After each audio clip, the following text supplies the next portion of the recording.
नमस्कार, मी प्राजक्ता तांडेल. न्यूज 18 लोकमत विशेषमध्ये आपलं सगळ्यांचं स्वागत.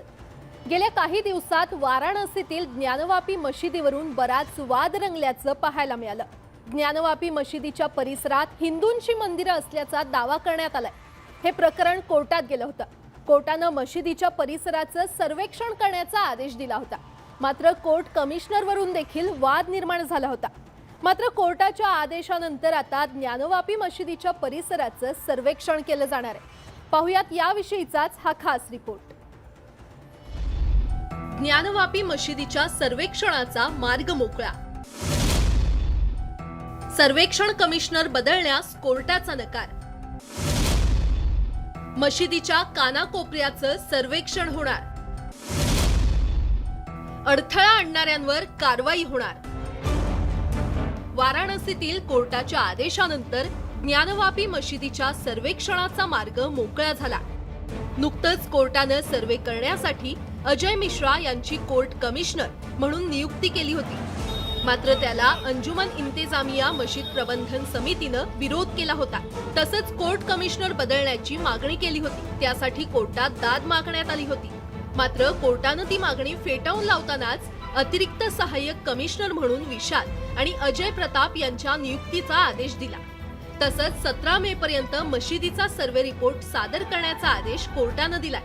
विशेष म्हणजे या सर्वेच्या कामात अडथळा आणण्याचा प्रयत्न करणाऱ्यांवर कठोर कारवाई करण्याचा आदेश देखील कोर्टानं दिलाय. सकाळी 8 ते 12 या वेळेत मशिदीच्या कानाकोपऱ्याचा सर्वे केला जाणार आहे. देखिए, आज वीडियोग्राफी या कमीशन कार्रवाई में सम्मिलित होने न होने का सवाल अभी पैदा नहीं होता है. मैं पहले ही अर्ज कर दूं कि कोर्ट का जो ऑर्डर होता है वो बहुत सम्मान योग्य होता है, वो सब पर बाध्यकारी होता है. लेकिन ये ऑर्डर अभी हमारे एंड से फाइनल नहीं है. इस ऑर्डर का मैं पढ़ूंगा और इस ऑर्डर के खिलाफ जो हमको लीगल रेमेडी होगी उसको मैं अवेल करूंगा. चैलेंज करेंगे इस ऑर्डर को? हाँ, चैलेंज करूंगा. पूरी ईमानदारी, निष्ठापूर्वक और बिना किसी भेदभाव निष्पक्ष तरीके से सर्वे कमीशन की कार्रवाई की जाएगी. माननीय न्यायालय ने एक स्पष्ट आदेश पारित किया है जिला अधिकारी वाराणसी महोदय को, पुलिस कमिश्नर वाराणसी महोदय को तथा एक प्रति आदेश की डीजीपी उत्तर प्रदेश पुलिस शासन को व मुख्य सचिव उत्तर प्रदेश शासन को प्रेषित की गई है. उस आदेश के अनुसार जो भी सर्वे कमीशन की कार्रवाई होगी उसको शांतिपूर्ण तरीके से, शांतिप्रिय तरीके से, सुचारू रूप से कमीशन कार्रवाई अमल में लाई जाएगी. खरं तर गेल्या महिन्यात वाराणसी कोर्टानं ज्ञानवापी मशीद परिसराचा सर्वे करण्यासाठी अजय मिश्रा यांची कोर्ट कमिशनर म्हणून नियुक्ती केली होती.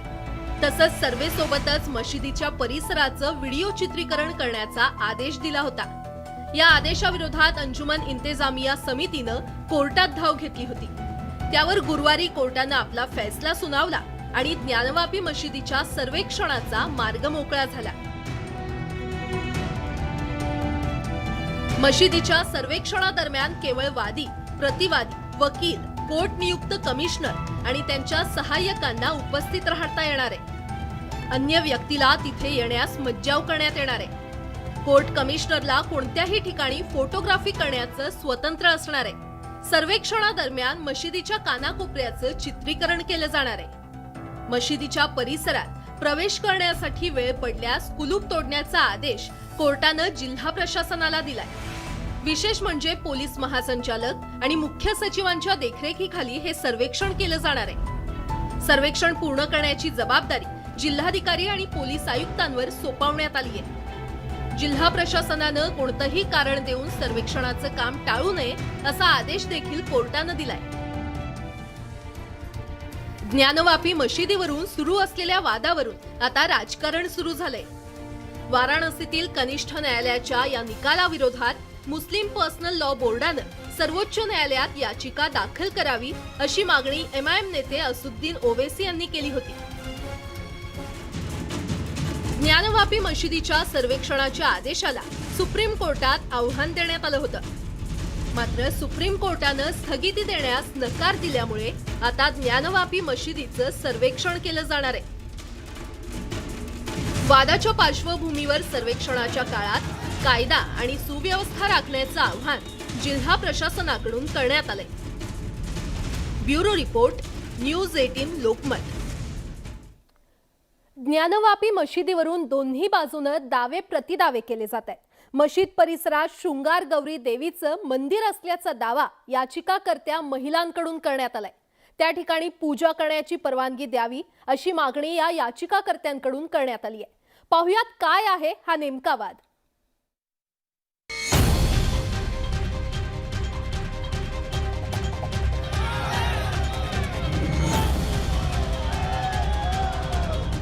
गेल्या काही दिवसांपासून वाराणसीतील ज्ञानवापी मशीद चर्चेत आलेली आहे. या मशिदीच्या सर्व्हेवरून गेल्या आठवड्यात चांगलाच वादही रंगलेला होता. वाराणसीतल्या कोर्टानं ज्ञानवापी मशिदीचं सर्वेक्षण आणि व्हिडिओग्राफी करण्याचा आदेश दिल्यानंतर या वादाला तोंड फुटलं होतं. गेल्या शुक्रवारी या सर्वेक्षणाला अंजुमन इंतजामिया मशीद कमिटीनं कडाडून विरोध केला होता. त्यामुळे मशिदीच्या परिसरात काही काळासाठी तणाव निर्माण झालेला होता. मशीद कमिटीच्या विरोधामुळे गेल्या आठवड्यात सर्वेक्षणाचं काम पूर्ण होऊ शकलेलं नव्हतं. खरं तर कोर्टाचा आदेश असताना सुद्धा ज्ञानवापी मशीद परिसरात सर्व्हे केला जातो आहे. मात्र आता या सर्वेक्षणाचा मार्ग मोकळा झालाय. या सर्व्हेविषयी दोन्ही बाजूनं दावे प्रतिदावे केले जात आहेत. मशिदीच्या आतल्या परिसरात सर्व्हे करू नये अशी मशीद कमिटीची भूमिका होती. तर ज्ञानवापी मशीद परिसरात हिंदूंची मंदिरं असल्याचा दावा याचिकाकर्त्यांकडून करण्यात आलेला आहे. याचिकाकर्त्यांच्या म्हणण्यानुसार ज्ञानवापी मशीद परिसरात माता शृंगार गौरी देवीचं मंदिर आहे. या प्रकरणी 18 ऑगस्ट 2021 ला दिल्लीतल्या 5 महिलांनी बनारसच्या न्यायालयात एक याचिकाही दाखल केली होती. ज्ञानवापी मशीद परिसरात माता शृंगार गौरी, गणेश, हनुमान आदी विश्वेश्वराचं मंदिर असून इथल्या देवी देवतांचं दर्शन आणि पूजा करण्याची परवानगी द्यावी अशी मागणी या याचिकेमध्ये करण्यात आलेली होती. तसंच अंजुमन इंतेजामिया मशीद कमिटीकडून देवी देवतांच्या मूर्तीला नुकसान होण्याची भीती सुद्धा वर्तवण्यात आलेली होती. त्यावर कोर्टानं मशीद परिसराच्या सर्व्हेचा आदेश दिलेला होता. कोर्टाच्या या निर्णयाला इंतजामिया मशीद कमिटीनं विरोध केलेला होता आणि या विरोधात कमिटीनं कोर्टात दाद मागितली होती. दरम्यान 8 एप्रिल 2022 ला वाराणसीच्या कनिष्ठ न्यायालयानं स्थानिक वकील अजय कुमार यांची ॲडव्होकेट कमिशनर म्हणून नियुक्ती केली होती. तसंच त्यांच्याकडे या परिसराचं निरीक्षण आणि व्हिडिओग्राफी करण्याची जबाबदारी सोपवण्यात आलेली आहे. कोर्टाच्या या निर्णयाच्या विरोधात अंजुमन इंतेजामिया मशीद व्यवस्थापन उच्च न्यायालयात गेलेलं होतं. मात्र 21 एप्रिलला उच्च न्यायालयानं मशीद व्यवस्थापन समितीची याचिका फेटाळून लावली होती. ॲडव्होकेट कमिशनरच्या नियुक्तीच्या विरोधात अंजुमन इंतजामिया मशीद व्यवस्थापन समितीनं वाराणसीच्या दिवाणी कोर्टात दाद मागितली आहे. मात्र गुरुवारी दिवाणी कोर्टानं कमिशनर नियुक्ती विरोधातली याचिका फेटाळून लावलेली आहे. त्यामुळं ज्ञानवापी मशिदीच्या सर्वेक्षणाचा मार्ग मोकळा झाला असून या सर्वेक्षणाकडे आता सगळ्यांच्या नजरा लागलेल्या आहेत. Bureau report, news 18 Lokmat. वाराणसीतील ज्ञानवापी मशिदीप्रमाणेच आता मथुरेतील शाही ईदगाह मशिदीवरून देखील वादाला सुरुवात झाली आहे. या मशिदीत प्राचीन शिलालेख असल्याचा दावा हिंदू महासभेकडून करण्यात आलाय. ज्ञानवापी मशिदीप्रमाणेच शाही ईदगाह मशिदीचं सर्वेक्षण करण्याची मागणी अलाहाबाद हायकोर्टात करण्यात आली होती. या प्रकरणी दाखल करण्यात आलेला अर्ज 4 महिन्यात निकाली काढण्याचा आदेश हायकोर्टानं दिलाय. पाहुयात याविषयीचाच हा खास रिपोर्ट. मथुरेतील शाही ईदगाह मशिदीवरूनही आता वादाला तोंड फुटलंय. वाराणसीतील ज्ञानवापी मशिदीच्या सर्वेक्षणाचा आदेश कोर्टानं दिल्यामुळे आता मथुरेतील शाही ईदगाह मशिदीच्या सर्वेक्षणाची मागणी होऊ लागली आहे. खरं तर या प्रकरणी पूर्वी अनेक याचिका दाखल करण्यात आल्या. मनीष यादव यांनी अलाहाबाद उच्च न्यायालयात दाखल केलेल्या एका याचिकेवर गुरुवारी न्यायालयानं महत्त्वाचा आदेश दिला. या प्रकरणाची 4 महिन्यांमध्ये सुनावणी पूर्ण करण्याचे आदेश मथुरा कोर्टाला दिले गेले. मथुरेतील शाही ईदगाह मशिदीचं कोर्ट कमिशनर मार्फत सर्वेक्षण करण्याची मागणी मनीष यादव यांनी याचिकेच्या द्वारे केली. त्या याचिकेवर आता 1 जुलैला सुनावणी होणार आहे. विशेष म्हणजे या प्रकरणी मथुरा कोर्टातही अशाच प्रकारची एक याचिका दाखल करण्यात आली आहे. स्थानिक कोर्टानं ती याचिका दाखल करून घेतली.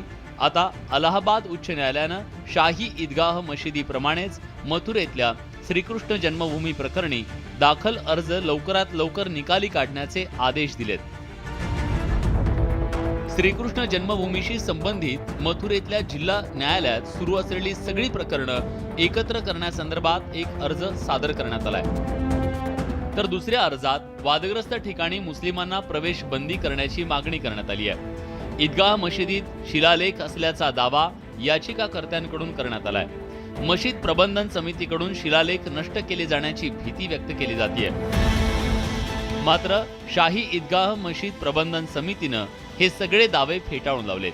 गेल्या 2 वर्षांपासून याविषयी विविध प्रकारचे अर्ज केले जात असल्याचा दावा शाही ईदगाह मशीद प्रबंधन समितीच्या वकिलांनी केला. श्रीकृष्ण जन्मभूमी आणि शाही ईदगाह मशीद ही दोन्ही स्थळं वेगळी असल्याचं त्यांचा दावा आहे. तसंच शाही ईदगाह मशिदीच्या चित्रीकरणाची गरज नसल्याचा दावा मशीद कमिटीकडून करण्यात आलाय. ईदगाह मशीद प्रकरणी मथुरा कोर्टात जवळपास 10 प्रकरणं सुरू आहेत. औरंगजेबानं मंदिर तोडून मशीद बनवल्याचा हिंदू महासभेचा आरोप आहे. आता 1 जुलैला होणाऱ्या सुनावणीकडे सगळ्यांचं लक्ष लागलंय. Bureau report, news 18 Lokmat. एमआयएमचे नेते अकबरुद्दीन ओवेसी यांनी औरंगजेबाच्या कबरीचं दर्शन घेतल्यानं आता वादंग निर्माण झालाय. औरंगाबादमधील या प्रकारानंतर पुन्हा एकदा राज्यातील राजकारण तापल्याचं पाहायला मिळतंय. एमआयएमचे नेते अकबरुद्दीन ओवेसी यांनी औरंगजेबाच्या कबरीवर उधळलेल्या फुलांनंतर आता महाराष्ट्रातला एक नवा वाद उफाळून आलेला आहे. ओवेसी औरंगाबादमध्ये औरंगजेबाच्या कबरीचं दर्शन घेऊन निघून गेले, पण आता यावरून महाराष्ट्रात आरोप प्रत्यारोपाचं राजकारण सुरू झालंय. शिवसेनेचे खासदार संजय राऊत यांनी या प्रकारानंतर ओवेसी बंधू राज्यातल्या जनतेला खिजवण्यासाठीच असले प्रकार करत असल्याचा आरोप केलाय. तर संभाजीराजे छत्रपती यांनी सुद्धा या कृत्याचा निषेध केलाय. ज्या औरंगजेबाची कबर महाराष्ट्राच्या मातीमध्ये मराठ्यांनी बांधलेली, त्याला कबरीमध्ये आम्ही टाकलं. 25 वर्ष तो लढत राहिला. महाराष्ट्रावर चाल करणारा हा मोगल राजा. म्हणजे तुम्ही आज कबरीवरती येऊन नमाज वगैरे पडताय, कधी तर तुम्हालाही त्याच कबरीत जावं लागेल. औरंगजेबच्या कबरच्या ठिकाणी गेले होते, चादर तिने तिथे टाकले. सर कानावर आलं होतं माझ्या, पण मी त्याचा अभ्यास पूर्ण करतो. त्याच्यावर एकदम प्रतिक्रिया देणं मला एकदम बरोबर नाही. पण जर झालं असेल तसं, आणि शिवाजी महाराजांची भूमी आहे आणि अशा भूमीत असं करणं हे काही बरोबर नाही आणि योग्य नाही. तर दुसरीकडे भाजप नेते मात्र या प्रकरणी राज्य सरकारला धारेवर धरतायत. सही मायने में अगर राजद्रोह लगाना है तो इस मुल्क के साथ जिस औरंगजेब ने गद्दारी की और उसके कबर पर जिसने मत्था टेका, उन पर जाकर के राजद्रोह लगाइए. तुमची अगर हिम्मत नसेल तर फक्त 10 मिनिटं तुमच्या पोलिसांना सुट्टी द्या. 11 मिनिटं लागणार नाही. मग त्याला ना औरंगजेबच्या कबरीच्या बाजूला आम्ही झोपवलं तर नावाचं शिवप्रेमी आम्ही नाही. छत्रपती संभाजी महाराजांचा छळ करणाऱ्या औरंगजेबाविषयी महाराष्ट्रातल्या अनेकांच्या मनात राग आहे. त्याच औरंगजेबाच्या कबरीचं दर्शन घेतल्याने अकबरुद्दीन ओवेसी यांनी नव्या वादाला तोंड फोडलेलं आहे. त्यामुळे याचे राज्याच्या राजकारणात नेमके काय पडसाद उमटतात हे येणारा काळच ठरवेल. Bureau report, news 18 Lokmat. औरंगजेबाच्या मृत्यूला 3 शतकांहून अधिकचा काळ लोटलाय. मात्र आजही त्यावरून राजकारण काही थांबलं नाहीये. एमआयएमचे नेते अकबरुद्दीन ओवेसी यांनी या नव्या वादाला आता तोंड फोडलंय. औरंगजेबाच्या या कबरीवरून राजकारण सुरू झालंय.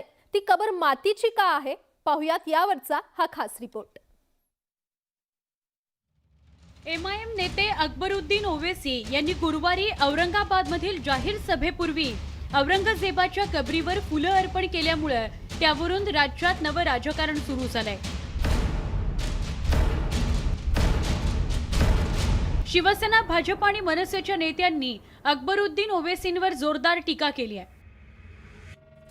त्यामुळे औरंगाबादच्या खुलताबादमधील औरंगजेबाची कबर पुन्हा एकदा चर्चेत आली आहे.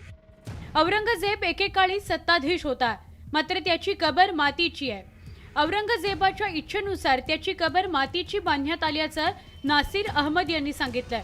गेल्या 5 पिढ्यांपासून नासिर अहमद यांचं कुटुंब औरंगजेबाच्या कबरीची देखरेख करत आहे.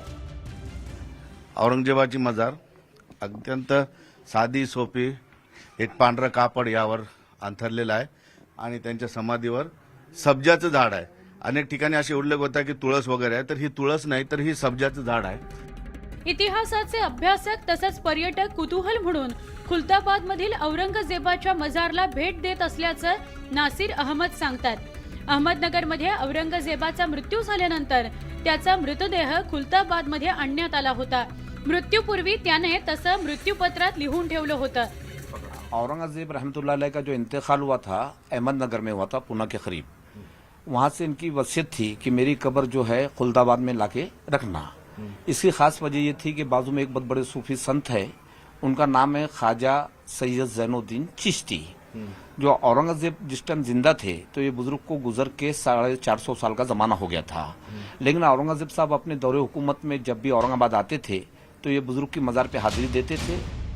आपल्या गुरुच्या मजार शेजारी आपली कबर असावी अशी औरंगजेबाची इच्छा होती आणि म्हणूनच खुलताबादमध्ये त्याला दफन करण्यात आल्याचं नासिर अहमद सांगतात. औरंगजेब रहमतुल्लाह अलैह की वसीयत थी कि मेरे को खुलदाबाद में ला के रखना, लेकिन उस जमाने में जैसा कि कोई इतने बंदोबस्त नहीं थे, उनको खांदों पे यानी डेड बॉडी लाना पड़ा था. तो इसलिए जैसा कि आज के टाइम में जैसा यानी इनकी पूरी बॉडी को यानी अंदर की जो आलाश है जहाँ इनका देहांत हुआ था, और अहमदनगर में भिंगार बोल के एक एरिया है, तो वहाँ पर एक आलाश वहाँ रखी गई और डेड बॉडी में मसाला भर के उनका डेड बॉडी यहाँ लाई गई औरंगजेब की. औरंगजेबाच्या कबरी शेजारी ख्वाजा सय्यद जैनुद्दीन चिश्तीची मजार आहे. आपल्या आपकमाईतून आपली कबर बांधावी असं औरंगजेबानं आपल्या मृत्यूपत्रात नमूद केल्याचं बोललं जात आहे.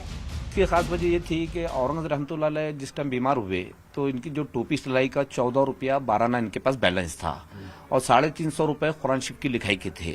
लेकिन उन्होंने कहा था कि वो 350 रुपए भी मेरी मजार में नहीं लगाना, क्योंकि हो सकता कि मैं भी एक इंसान हूँ, मुझसे कुरान शरीफ लिखने में जो भी जेर या जबर में गलती हुआ, जैसा कामरा मात्रा जिसको बोलते हैं, तो इसका जवाब ऊपर वाले के पास देना पड़ेगा. इसलिए सब पैसा उन्होंने गरीबों में फकीरों में तकसीम कर दिए थे. और जो टोपी सिलाई का 14 रुपया 12 आना था, तो उन्होंने अपने बड़े लड़के मोहम्मद आजम शाह को बुला के वसीयत किए थे कि चाहे मेरी मजार कैसी भी बने, उसी 14 रुपये 12 आने में मेरी मजार बनाना, कोई हुकूमत का पैसे मेरी मजार में नहीं लगाना. औरंगजेबाची कबर मातीची असली तरी तिच्या भोवती संगमरवराची जाळी बसवण्यात आलेली आहे. 1921 मध्ये शेवटच्या निजामानं ही जाळी बसवली असून त्यासाठी इंग्रजांनी आग्रह धरल्याचं नासिर अहमद सांगतात. ये इनकी आखिरी वसीयत ही ये थी औरंगजेब की कि मेरी मजार बिल्कुल कच्ची मिट्टी की होना, उसके ऊपर जो झाड़ है सब्जे का लगाना, यानी इसका जो बीज जो होता है इसको शरबत में फालूदे में डाल के पीते हैं. और उनकी ख्वाहिश थी कि मेरी मजार के ऊपर कोई गुम्बज भी नहीं बनाना हो, जैसे जो डूम वगैरह रहता है खुला ओपन टू स्काई रहना, सफेद सादा प्लेन व्हाइट चादर डालना. जैसा कि मामूली गरीबों की मजार होती है वैसी मेरी मजार बनाना, कोई अमीरों की तरह रंगीन जरी या मखमल का कोई गुलाब भी इसके ऊपर नहीं चढ़ाना. औरंगजेबाचा इतिहास सर्वश्रुत आहे. त्यानं मराठी साम्राज्याला आव्हान देण्याचा प्रयत्न केला होता, मात्र त्यात त्याला यश आलं नाही. मात्र याच मराठी मुलखात त्यानं अखेरचा श्वास घेतला. इनका असली नाम था अबुल मुजफ्फर मोहियुद्दीन मोहम्मद, लेकिन जब ये तख्त पे बैठे तो उनको टाइटल से दिया गया था औरंगजेब बहादुर आलमगीर बादशाह गाजी खुल्द मकान, यानी इस प्लेस का नाम जो रखा गया खुलदाबाद. खुल का मीनिंग होता है हेवन, पैराडाइज, स्वर्ग यानी जन्नत. औरंगजेबाच्या मृत्यूला आज जवळपास 325 वर्षांचा कालावधी लोटलाय, मात्र त्याच्या कबरीवरून आजही वाद सुरूच आहे. सिद्धार्थ गोदामसह bureau report, news 18 Lokmat, Aurangabad. यासोबतच या विशेष कार्यक्रमामध्ये एक छोटासा ब्रेक. लगेचच परततोय. पाहत रहा न्यूज 18 लोकमत.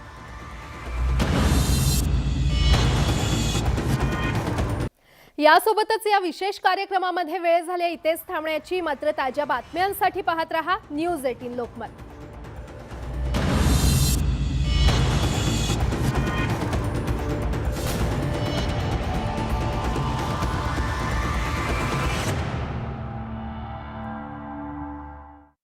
गाव ते शहर खुल्या चर्चेला वाव आणि थेट प्रश्नाला भिडणारा शेतीला प्राधान्य देणं. नदीतून जात असताना आतापर्यंत 3 मुलांचे जीव गेले. 8 दिवस पाणी नाही तिथं. पाठपुरावा कोणी करायचा, आग्रह कोणी करायचा? पाणी नाही दे. सगळ्याचं हिंदुत्व सिद्ध करण्यातच गुंग आहे. केंद्र असो राज्य असो हे विद्यार्थ्यांच्या विरोधात आहे. सर्वसामान्यांसाठी कोणीच काही करत नाही. संवाद यात्रा पहा फक्त न्यूज 18 लोकमत.